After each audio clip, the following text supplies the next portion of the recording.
We will now see how to determine the stationary points of this given function and classify the stationary points.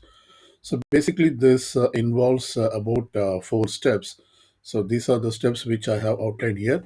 In the first step, we have to find the partial derivatives, that is fx, fy, fxx, fyy, fxy, or fyx. So that is the first derivative of the function with respect to x as well as y, and the second derivative of the function with respect to x, that is the fxx and then fyy, and then the mixed partial derivatives. So this would be our first step. And in the second step, we have to find the stationary point by solving the equation fx equal to 0 or fy equal to 0. We will do this. And in step 3, we have to find the d, and this is given by the equation d equals fxx times fyy minus fxy quantity squared.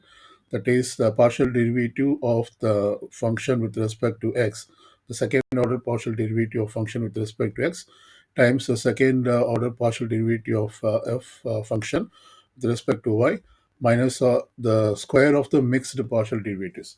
So this is the equation that we'll be placing to find the d. And finally, we can classify the points by following the steps given over here. Suppose if d is less than 0, we say that it is a straddle point. And then if d is greater than 0 and fxx is greater than 0, then the stationary point is local minimum. And if d is greater than 0 and fxx is less than 0, then the stationary point is a local maximum. And finally, if d equal to 0, the test is inconclusive. We then have to go for alternative test. So let's start doing the step 1. That is, we have to find the partial derivatives fx, fy, fxx, that is second order partial derivatives, and the mixed partial derivatives. So here we have this function fxy equals x cube plus 3xy squared minus 48x minus 2 root 3 y cube. So first, we are doing this step 1. Here we find the first partial derivatives of the function with respect to x, with respect to y, and then the second partial derivatives of the function with respect to x, similarly with respect to y, and then the mixed partial derivative fxy. We can also find fyx. Both will be same. So first, let's find this partial derivative of the function with respect to x. So I'm going to find the partial derivative of the given function by differentiating partially with respect to x. So in this case, we have to treat the y as constant. So therefore, you will get the partial derivative of x cube is 3x squared, that is the derivative of x cube is 3x squared, plus since y is a constant, we will have 3y squared, and then the derivative of x is 1, minus find the derivative of 48x, which is 48 times the derivative of x is 1, and then this is a constant, we have this constant y cube, so it's going to be 0. Now let's simplify this. So we have fx, that is a partial derivative of function with respect to x, equals 3x squared plus 3y squared minus 48. Now we will find fy, that is we have to find the partial derivative of the function with respect to y. So when we differentiate when we do the partial derivative with respect to y, we have to treat all the x as constants. So therefore, this will be a constant. Derivative of a constant is 0, and here we will have 3x times derivative of y squared, which is 2y. So I can put this as 3x times 2y, and then we have this negative 48x, its derivatives, this is a constant, so it is 0, and then we have negative 2 root 3 times derivative of y cube is 3y squared. So I'm going to put negative of 2 root 3 times the derivative of y cube is 3y squared. Now let's simplify this. So we will have the partial derivative of the function with respect to y. We multiply this. This is 6xy minus this is 2 times 3 is 6. So it's basically 6 root 3 y squared. Now we will find the second order partial derivatives. So I'm going to consider the first order partial derivative fx. I'm going to do the partial derivative with respect to x. So I write down this as fxx, and this equals the derivative of 3x squared. 3 is a constant, and x is x squared. If you find the derivative of x squared, which is 2x, plus this is a constant, so it is a 0, and this is also a constant, so it is 0. So finally we get the second order partial derivative is 3 times 2x is 6x. Now similarly we will find the second order partial derivative by finding the partial derivative of fy with respect to y. So here we have to treat x as constant. Therefore, you will get 6x times the derivative of y is 1. So it is 6x times 1 minus 6 root 3 times the derivative of y squared is 2y. And this equals 6x times, we have 6 times 2 is 12. So we write down this as 12 root 3y. And now we will find the mixed partial derivative. For this, we can take either this fx or fy. If we take fx, we have to find the partial derivative with respect to y. And if we take this fy, we have to find the partial derivative with respect to x. So here I'm going to take this one, fx, and I'm going to do the partial derivative with respect to y now. So when I do that, I can write down here we have fxy, that is a mixed partial derivative, and this equals this will be a constant, this 3x squared, so it will be 0, and then we have to differentiate this with respect to y. So it is 3 times of 2y, and then minus 48 is a constant, so it becomes 0. So we get 3 times 2y is 6y. And this completes step 1. We found all the partial derivatives, that is the first order partial derivatives, the second order partial derivatives, as well as the mixed partial derivatives. We will now do step 2. So in step 2, we are going to find the stationary point by solving the equation fx equals 0 and fy equals 0. So let's do the step 2. I'm going to write down step 2 here. So we have to consider this fx and equate to 0. Let me copy the fx, that is fx is 3x squared plus 3y squared minus 48, and we have to set this equal to 0. So we will get 0 equals 3x squared plus 3y squared minus 48. Since I see that we have a common factor of 3, I can divide both sides by 3, and so I will get 0 equals x squared plus y squared minus 48. Or otherwise, I can write down this as equation like x squared plus y squared equals 48. That is when I add 48 on both sides. Now let me consider the other equation, that is fy, and I'm going to set this up equal to 0. So first let me copy the fy, and this equals 6xy minus 6 root 3y square.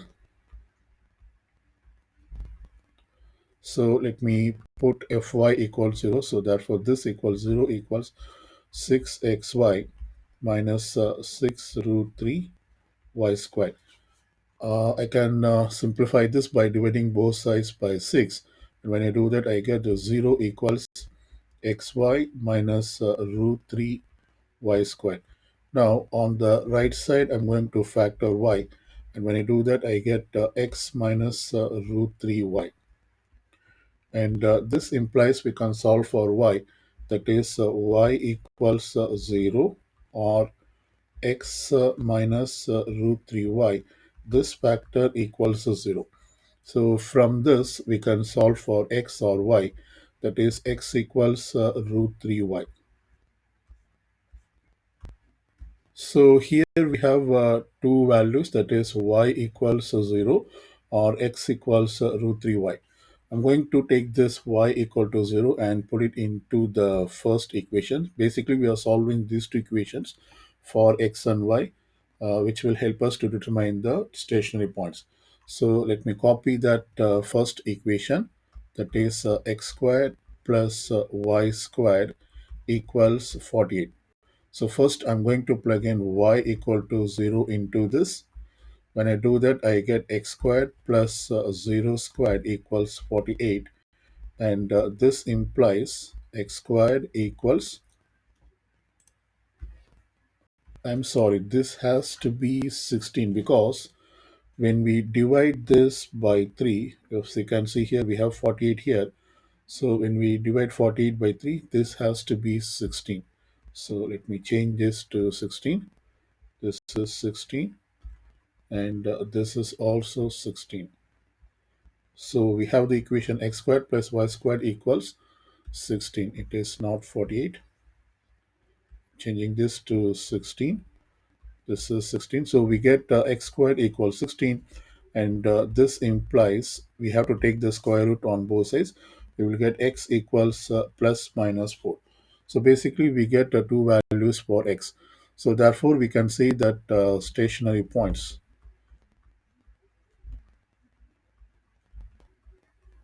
This is some part of the stationary points. When we set up y equal to 0, we get x equal to plus or minus 4. So we can see the point as when x equal to 4, y is 0, as plus when x equal to negative 4, y is 0. So basically we get these two stationary points when we plug in y equal to 0 into this equation. Now we will plug in x equal to root 3y into the same equation. Let's do that now. So we are going to plug in x equals root 3y into the same equation, that is x squared plus y squared equal to 60. Let me plug in now. I'm plugging x equal to root 3y. So therefore this becomes root 3y squared when it is squared plus y squared equals 16. Root 3y quantity square is 3y squared plus y squared, and this equals 16. And this gives 3y squared plus y squared is 4y squared equals 16. So first we solve for y squared, and this equals, we have to divide both sides by 4. So we get y squared equal to 4. Now when we take the square root, we can get the value of y, and this equals either plus or minus 2. So we get two values for y, that is plus or minus 2 when x equal to root 3y. Now we take this value when y equal to positive 2, we can plug it into this equation to find the corresponding x. So when I do that, I get x equal to root 3 times 2. So this is basically 2 root 3. So therefore we can say this another stationary point, which is x comma y, that is 2 root 3 comma 2. Now we will take the other value of y, that is y equal to negative 2. So we take y equals negative 2 and plug it into this equation for x. So we will get x equals root 3 times negative 2. And this gives negative 2 root 3. So therefore we say the another stationary point is negative root 3 comma y, which is negative 2. So we got four stationary points, that is 4 comma 0, negative 4 comma 0, as plus 2 root 3 comma 2, and negative 2 root 3 comma negative 2. So these are the four stationary points. Okay, now that we have determined the stationary points, we'll do step 3. That is, we have to calculate d, and d is given by this equation, that is f(x)(x) times f(y)(y), that is the second order partial derivative of the functions with respect to x and with respect to y, minus the mixed partial derivatives, that is fxy quantity squared. So here I have this fxx, fyy, and fxy, which I took it from after the first step.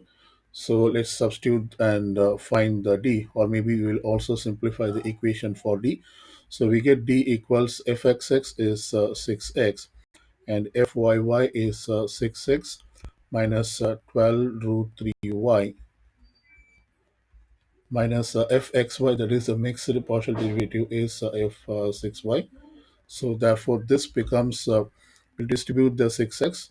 This equals 36x squared, and 6 times 12 is 72. This is 72 root 3 xy, and the square of 6y is 36 y squared. So here we see 36 a common factor. I'm going to factor the 36 from all the terms, and when I do that I get 36 times of x squared minus this will become 2 root 3 xy minus y squared. So this is the simplified form of the t which we will utilize in the step 4. We will now do step 4. So here we are going to classify the stationary points.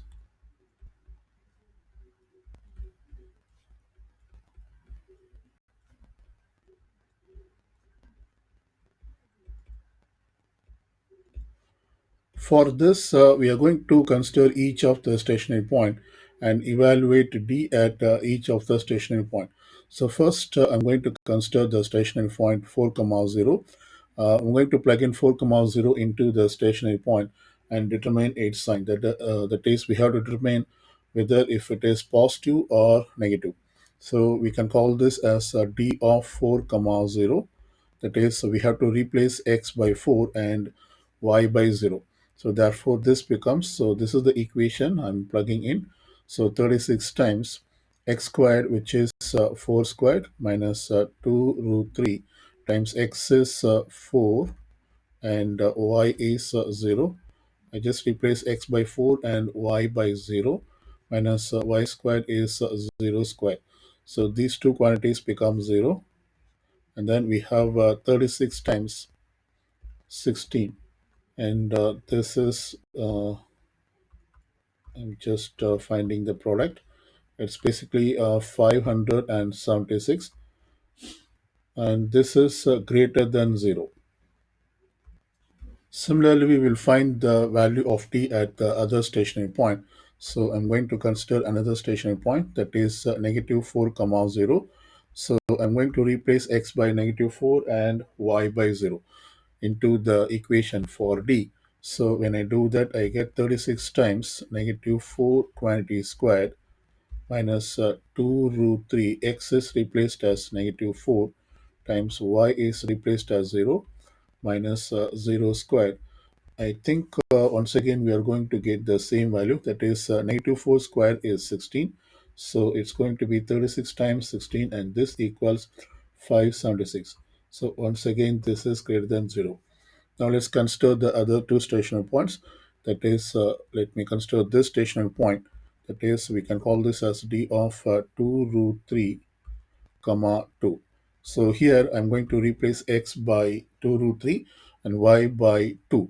So when I do that, I get 36 times x squared, which is 2 root 3 quantity squared, minus we have 2 root 3 times 2 root 3.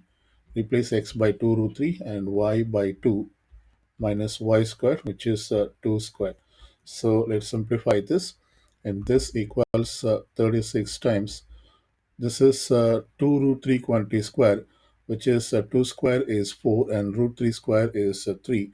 So 4 times 3 is 12, minus, let's first multiply the numbers here. This is, we have 2 times 2 is 4, 4 times 2 is 8, and then 8 times of root 3 times root 3 is 3. So 8 times 3 is 24, minus 2 square is 4. So this gives 36 times, this is 12 minus 28, and which is minus 16. So we are going to get a negative 576, and this is less than 0. Now let's do for the last stationary point, that is d of negative 2 root 3 and then negative 2. So this gives 36 times, we have to plug it into the d equation, x squared, which is negative 2 root 3 quantity square, minus 2 root 3 times xy, which is negative 2 root 3. This is x, and I replace for y, which is negative 2, minus y square, which is negative 2 quantity square.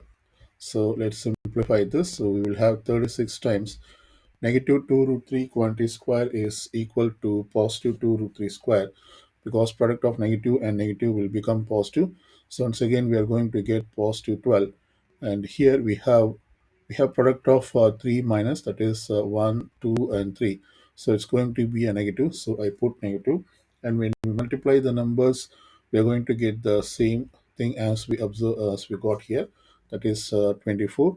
And then minus negative 2 quantity square is 4, but we have negative in front, so it's going to be minus 4. So once again we are going to get this 36 times 12 minus 24 minus 4, which is negative 16, and this equals negative 576. So once again this is less than 0. So let's now classify the stationary points according to the values of d. So whenever d is less than 0, we see that it is a saddle point. So if you could observe, we have this d value, and this is less than 0.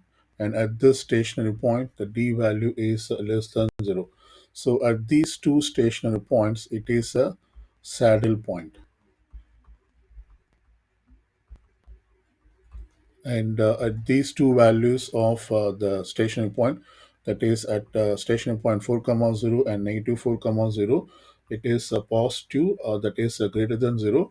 So then we have to go further and decide whether it is a point of local maxima or minima. But for now we can see that it could be a point of maximum or minima, which we will now determine. We will now determine whether these two points, whether this is a point of local maximum or local minimum, as well as whether this point is a local maximum or local minimum. For this, we are going to use this fxx, which we found in step 1. So I'm going to find fxx at the stationary point, that is 4 comma 0. So I'm going to plug in x equal to 4 and y equal to 0 into this equation. Since it is independent of y, I can simply plug in x, that is 6 times 4, and this gives 24, and this is greater than 0. So according to the conditions, we say that when this is greater than 0, it is a point of local minimum. So we see that at 4 comma 0, it is a local minimum. Now we will test for the other point, that is other stationary point, by plugging into the second partial derivative. That is, we are finding fxx negative 4 comma 0, and we are going to plug in x equal to negative 4 into this one. So therefore this becomes 6 times of negative 4, and this gives negative 4, and this is less than 0. And when this happens, we see that it is a point of local maximum. So finally we have found out the found out the nature of the stationary points. That is, we get two saddle points. So these are the two saddle points, 2 root 3 comma 2, as plus negative 2 root 3 comma negative 2, and we get local maximum at negative 4 comma 0. This is local maximum, and then the another stationary point 4 comma 0, and this is local minimum. So we have found all the stationary points, as plus we have also classified the stationary points.